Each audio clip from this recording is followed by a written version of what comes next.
গতকাল বিএনপির মহাসচিব মির্জা ফখরুল ইসলাম আলমগীর সাহেব আওয়ামী লীগের সকল মামলা তুলে নেওয়ার আশ্বাস দিয়েছেন, যা অত্যন্ত হতাশাব্যঞ্জক।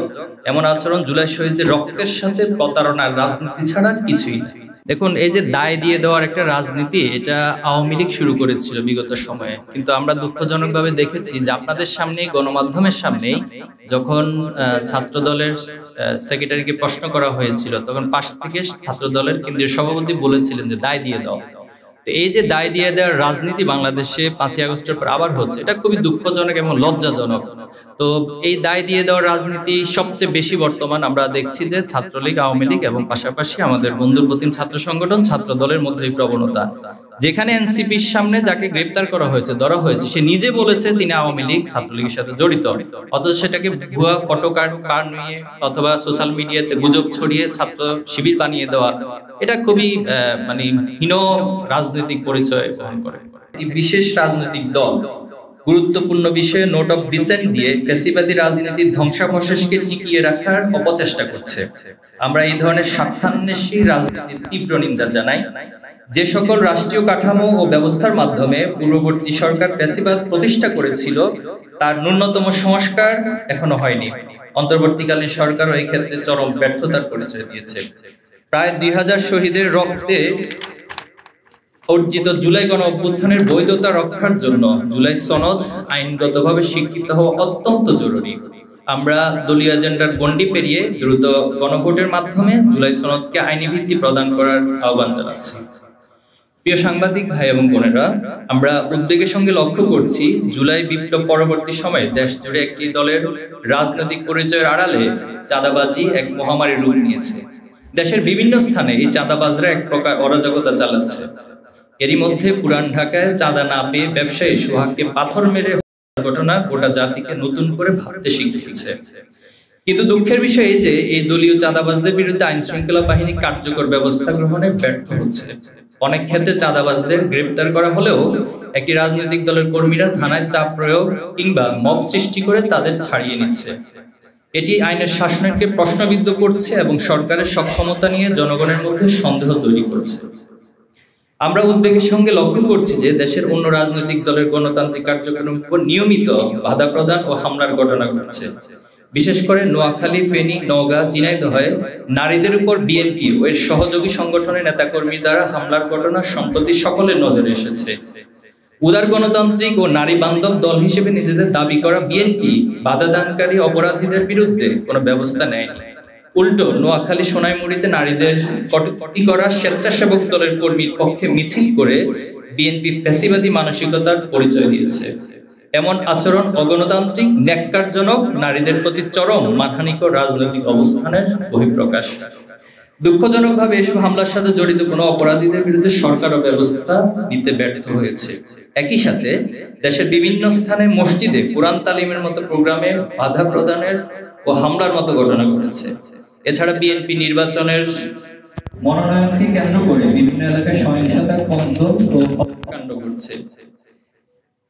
এমন পরিস্থিতিতে আসন্ন জাতীয় সংসদ নির্বাচনের জন্য হুমকি স্বরূপ আমরা এই সকল ঘটনার তীব্র উদ্বেগ প্রকাশ করছি। সেই সাথে আমরা দেশের শান্তি স্থিতিশীলতা বজায় রাখতে সকল সন্ত্রাসী, চাঁদাবাজ, সকল রাজনৈতিক দুর্বৃত্তদের বিরুদ্ধে কঠোর ব্যবস্থা নেওয়ার আহ্বান জানাচ্ছি। প্রিয় সাংবাদিক বন্ধুগণ, ফ্যাসিবাদী আওয়ামী লীগের আমলে আমরা গণমাধ্যমের একপাক্ষিক অবস্থান দেখেছি। অনেক গণমাধ্যম নিরপেক্ষতা হারিয়ে শেখ হাসিনার আজ্ঞাবহ প্রচার যন্ত্রে পরিণত হয়েছিল। জুলাই বিপ্লব পরবর্তী আমাদের প্রত্যাশা ছিল সকল গণমাধ্যম স্বাধীন আচরণ করে জনগণের আকাঙ্ক্ষার প্রতিফলন ঘটাবে, কিন্তু দুঃখজনকভাবে গণমাধ্যমের এক পেশে আচরণ এখনো যায়নি। কিছু কিছু গণমাধ্যম নিরপেক্ষতার পরিচয় দিতে ব্যর্থ হচ্ছে। বিশেষ করে জুলাই পরবর্তী একটি বিশেষ রাজনৈতিক দলের কর্তা ব্যক্তিরা বিভিন্ন টিভি ও মিডিয়া হাউস দখল করে নিজেদের মন মর্জি মতো সংবাদ পরিবেশন করছে। তার ব্যত্যয় ঘটলে সাংবাদিক ছাঁটাইয়ের ঘটনাও ঘটছে। সম্প্রতি জাহাঙ্গীরনগর বিশ্ববিদ্যালয়ের ছাত্র শিবিরকে জড়িয়ে মিথ্যা সংবাদ প্রকাশ করে কিছু গণমাধ্যম সেটার সত্যতা তুলে ধরে ছাত্র শিবির প্রেস বিজ্ঞপ্তি দেয় এবং সেই প্রেস বিজ্ঞপ্তি প্রকাশ করে নিউজ করার কারণে একটি বেসরকারি টেলিভিশন চ্যানেল 2জন সাংবাদিককে ছাঁটাইয়ের মতো ঘটনা ঘটেছে। এমন আচরণ ফ্যাসিবাদী মানসিকতার বহিঃপ্রকাশ। আমরা গণমাধ্যমের সাথে জড়িত সকলের কাছ থেকে নিরপেক্ষতা আশা করছি। অন্যথায় দেশের গণতন্ত্র আবারও হুমকির মুখে পড়বে। সম্মানিত উপস্থিতি, আপনারা জানেন জুলাই গণ অভ্যুত্থানের ১.৫ বছর অতিক্রান্ত হয়েছে। নিষিদ্ধ সংগঠন আওয়ামী লীগের নেতাকর্মীরা বিচার প্রক্রিয়া শুরু হলেও সেটি অত্যন্ত ধীরগতিশীল। এর কারণে কিছু সুবিধাভোগী রাজনৈতিক দলের নেতাকর্মীরা মোটা অঙ্কের টাকার বিনিময়ে কালক্ষেপণ করেছে। সেই সাথে গ্রেপ্তারকৃত আওয়ামী লীগ নেতাদের ছাড়াতে একটি পক্ষ মামলা বাণিজ্যের মাধ্যমে জামিন করিয়েছে, যা অত্যন্ত দুঃখজনক। এই জামিনের সাথে ফ্যাসিবাদী মানসিকতার কিছু ব্যক্তি ও বিভিন্ন রাজনৈতিক দলের আইনজীবীরা জড়িত, এমন অনেক তথ্য গণমাধ্যমে প্রকাশিত হচ্ছে। সম্প্রতি যুগান্তরের তথ্য অনুসারে মানিকগঞ্জে আওয়ামী লীগ নেতাকর্মীদের জামিনের জন্য লড়ছেন বিএনপির সহসভাপতি অ্যাডভোকেট মেজবাহুল হক। এমন শত শত ঘটনার উদাহরণ গণমাধ্যমে বিভিন্ন সময় পাওয়া যাচ্ছে। এছাড়াও গতকাল বিএনপির মহাসচিব মির্জা ফখরুল ইসলাম আলমগীর সাহেব আওয়ামী লীগের সকল মামলা তুলে নেওয়ার আশ্বাস দিয়েছেন, যা অত্যন্ত হতাশাব্যঞ্জক। এমন আচরণ জুলাই শহীদদের রক্তের সাথে প্রতারণার রাজনীতি ছাড়া কিছুই না।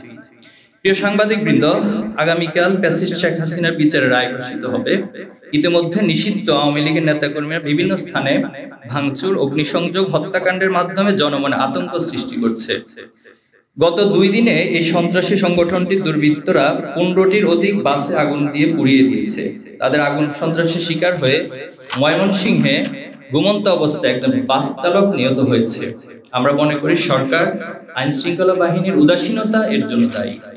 আমরা সরকারকে এই অগ্নি সন্ত্রাসীদেরকে অবিলম্বে আইনের আওতায় এনে বিচারের মুখোমুখি করার আহ্বান জানাচ্ছি। সেই সাথে জুলাই ও সকল গুম, খুন, নির্যাতন, মানবাধিকার লঙ্ঘনের সাথে জড়িত সকল ব্যক্তি, গোষ্ঠী, প্রতিষ্ঠান ও সংগঠনকে বিচারের আওতায় আনার জোরালো দাবি জানাচ্ছি। যারা এই ফ্যাসিবাদী শাসনকে বৈধতা দিতে ভূমিকা রেখেছিল, তাদের বিরুদ্ধে আইনি ব্যবস্থা গ্রহণ করার দাবি জানাচ্ছি। আগামীকাল 13ই নভেম্বর আন্তর্জাতিক ট্রাইব্যুনালে খুনি হাসিনার বিচার রায় ঘোষণা করবে। এই প্রেক্ষিতে নিষিদ্ধ আওয়ামী লীগের কিছু নেতাকর্মী ঢাকায় লকডাউন নামে কর্মসূচি দিয়েছে।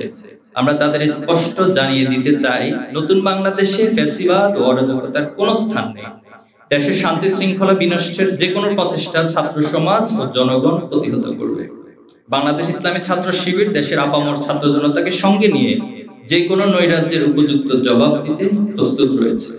প্রিয় সাংবাদিক বৃন্দ, দীর্ঘ ফ্যাসিবাদের জাতাকল থেকে অনেক ত্যাগের বিনিময়ে আমরা নতুন বাংলাদেশ পেয়েছি। এই বাংলাদেশ রক্ষার দায়িত্ব আমাদের সবার। প্রতিহিংসা, হীনমন্যতা ও পরস্পর কাদা ছড়াছড়ি রাজনীতি আরো ফ্যাসিবাদী কাঠামো ফিরিয়ে আনতে পারে। তাই জুলাইয়ের আকাঙ্ক্ষাকে ধারণ করে চাঁদাবাজি, দুর্নীতি, মামলা বাণিজ্য, সকল প্রকার সহিংস মনোভাব পরিহার করে একটি যৌক্তিক রাজনৈতিক সংস্কারের মাধ্যমে ঐক্যবদ্ধভাবে দেশকে এগিয়ে নিতে আমরা বিএনপি, জামাত সহ সকল রাজনৈতিক দলের কাছে আহ্বান জানাচ্ছি। আপনাদেরকে সময় দেওয়ার জন্য আন্তরিকভাবে ধন্যবাদ এবং কৃতজ্ঞতা জানাচ্ছি। তো ছাত্র জনতা তো জনগণেরই অংশ, আমরাও তো জনগণেরই অংশ। জনগণের যে প্রত্যাশা, সেটা যদি আপনি জনগণের কাছাকাছি পৌঁছান তাহলে সেটা দেখতে পাবেন। এবং সোশ্যাল মিডিয়াতে এই আগুন সন্ত্রাস এবং যারা নৈরাজ্য সৃষ্টি করছে, অরাজকতা সৃষ্টি করছে, তাদের পক্ষে জনগণের সেন্টিমেন্ট ফুটে উঠেছে। এবং সে জায়গা থেকে আমরা রাজপথে অবস্থানের মাধ্যমে মূলত তাদেরকে যে প্রতিহত করা এবং রাজপথে তাদেরকে মোকাবেলা করা, পাশাপাশি আইন শৃঙ্খলার বাহিনীর যে ভূমিকা, এর মধ্য দিয়ে আশা করি যে ভীতির কথা বলছেন এটা দূর হবে। দেখুন, পাঠানো থেকে তো নিঃসন্দেহে কেউ ভালোভাবে দেখার সুযোগ নেই। এটা আমরা বলেছি যে সরকার, গোয়েন্দা সংস্থা, আইন শৃঙ্খলা বাহিনী তারা যতটুকু সতর্ক সচেতন হওয়া দরকার, তাদের ঘাটতি রয়েছে। আমি আশা করব যে তারা এই বিষয়ে কঠোর হবে। দেখুন, এই যে দায় দিয়ে দেওয়ার একটা রাজনীতি, এটা আওয়ামী লীগ শুরু করেছিল বিগত সময়ে। কিন্তু আমরা দুঃখজনকভাবে দেখেছি যে আপনাদের সামনেই, গণমাধ্যমের সামনেই যখন ছাত্র দলের সেক্রেটারিকে প্রশ্ন করা হয়েছিল, তখন পাশ থেকে ছাত্র দলের কেন্দ্রীয় সভাপতি বলেছিলেন যে দায় দিয়ে দাও। তো এই যে দায় দিয়ে দেওয়ার রাজনীতি বাংলাদেশে 5ই আগস্টের পর আবার হচ্ছে, এটা খুবই দুঃখজনক এবং লজ্জাজনক। তো এই দায় দিয়ে দেওয়ার রাজনীতি সবচেয়ে বেশি বর্তমান আমরা দেখছি যে ছাত্রলীগ, আওয়ামী লীগ এবং পাশাপাশি আমাদের বন্ধুর প্রতিম ছাত্র সংগঠন, ছাত্র দলের মধ্যে এই প্রবণতা। যেখানে এনসিপির সামনে যাকে গ্রেপ্তার করা হয়েছে, ধরা হয়েছে, সে নিজে বলেছে তিনি আওয়ামী লীগ, ছাত্রলীগের সাথে জড়িত, অথচ সেটাকে ভুয়া ফটো কার্ড নিয়ে অথবা সোশ্যাল মিডিয়াতে গুজব ছড়িয়ে ছাত্র শিবির বানিয়ে দেওয়া, এটা খুবই মানে হীন রাজনৈতিক পরিচয় বহন করে। জি, ফ্যাসিবাদের বিরুদ্ধে আমরা সকল শক্তি সবসময় এক আছি। এবং খুবই মজার বিষয় হচ্ছে, ফ্যাসিবাদ যখন একটু নাড়াচাড়া দেয়, একটু উকিঝুঁকি দেয়, বাংলাদেশে কর্মসূচি দেওয়ার চেষ্টা করে, তখন ফ্যাসিবাদ বিরোধী সকল শক্তি ইচ্ছে অনিচ্ছে আমরা এক হয়ে যাই। আলহামদুলিল্লাহ, এটা অব্যাহত থাকবে।